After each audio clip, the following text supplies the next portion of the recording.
Is UFC 217 getting the promotional push the card deserves? Say we end up with a new UFC middleweight champ, then what, and just how far-fetched is it to think that Bellator could one day become the second Scott Coker-held venture to be acquired by the UFC? All that and more in this week's Twitter mailbag.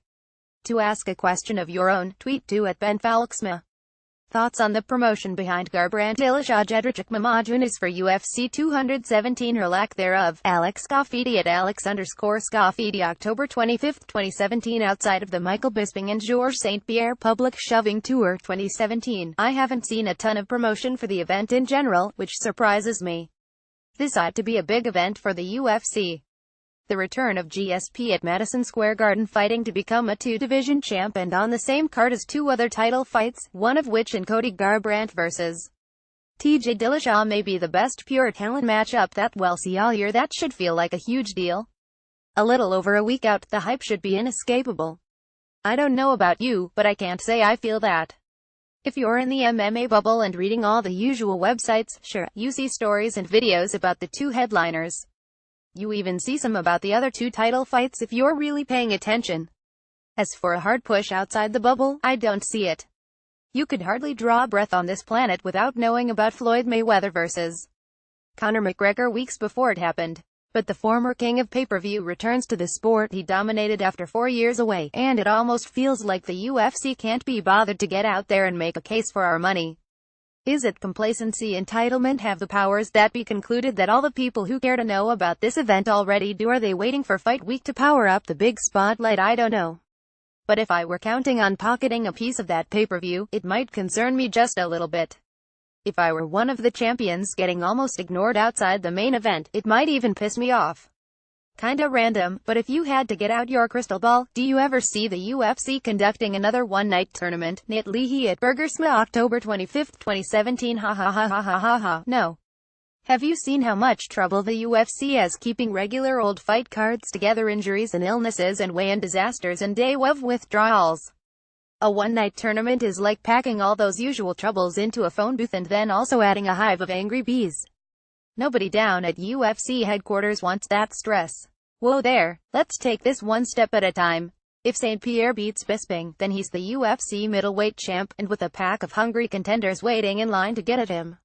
How deeply unsatisfying would it be for him to decide, you know what, he's actually all done being middleweight champ now? I know it's what some people including Luke Rockhold expect, but it would also make this whole thing feel like a pointless waste of time.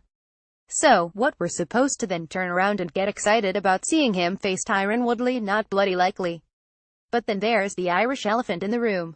You can't pay any sort of attention to how the UFC does business in 2017 and not at least consider the possibility of a GSP vs. Conor McGregor fight at some point down the road. It's silly and sort of illogical, but when you have two pay-per-view stars within 30 pounds of each other, you don't have to be a UFC accountant to see the potential value in throwing them in a cage together. But what would they fight over? Exactly, bragging rights, the UFC equivalent of the money belt. At what point would fans rebel against this just to get into your wallet? Matchmaking, and even if that point never comes, fights like that don't lead anywhere. It's just a one-off cash grab that leaves you lost and searching for the next payday. For St-Pierre, the problem for the moment is Bisping. In a lot of ways, his future options open up more with a loss. Because if he wins and doesn't defend the belt next, it's going to get harder to convince us that he came back to do anything that matters.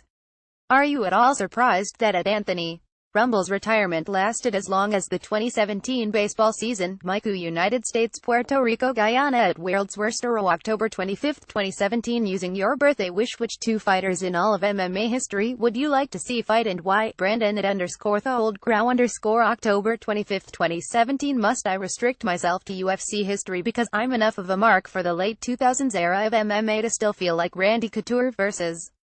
Fedor Emelianenko is the one that got away? Then again, I also still remember the year of the super fight that never was, so GSP vs.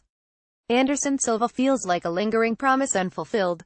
But if I can really do anything, and just treat the entire history of the UFC roster like my personal video game, give me John Jones vs. C-level Cain Velasquez. And when Velasquez pulls out of the fight injured, go ahead and sub in pre-diverticulitis Brock Lesnar. Conor McGregor's documentary is coming out soon. Is there a current fighter who you'd want to see a documentary on? Tom Johnson at John224 October 25, 2017. For me, almost as important as who the documentary is on is who makes it and why. Is it a vanity project to cater to some fighter's ego? Is it a glorified commercial produced by his management? Or is it a truly honest and independent effort made by a real filmmaker? If someone with that kind of focus and access and determination were to follow John Jones around during these tumultuous years, I'd be the first in line when the movie came out.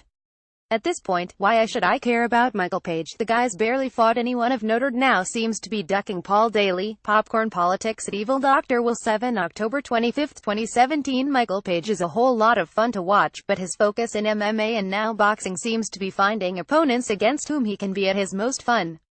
That makes for great highlights, and I'll watch the gifs of the finishes along with everyone else, but don't expect me to act like it means anything. Could we be looking at an NFL-AFL situation with the narrowing talent gap between UFC and Bellator? Can you see a merger or acquisition? Chris Rodriguez at SarRodriguez023 October 26, 2017. As long as the UFC is in court on antitrust claims, purchasing its most significant competitor would probably be a bad idea. Which is not to say that it could never, ever happen. The NFL got around antitrust laws by working with a players' association, and the current lawsuit against the UFC has very similar goals. You could even argue that a fighters' association becomes more workable with one major organization than with two. Would that result in a better product for fans and/or better working conditions for fighters? Maybe. But if you're the UFC right now, you might feel like you can sit back and wait Bellator out and see how long its parent company Viacom wants to keep plugging away at the maddening business of MMA. A new spine. Can I borrow yours? Should Lobov be allowed to continue? The bloke blocks punches with his face. Surely that will catch up with him in the long term. Simon Fairweather at Captain_ says October 25, 2017. Him and plenty of others, but how are you going to stop him if he wants to keep at it? Fortunately, Artem Lobov seems to be at least considering the possibility of retirement, or so he says when he's not considering a boxing match with he who shall not be named. A lot of times, these retirements are like breakups.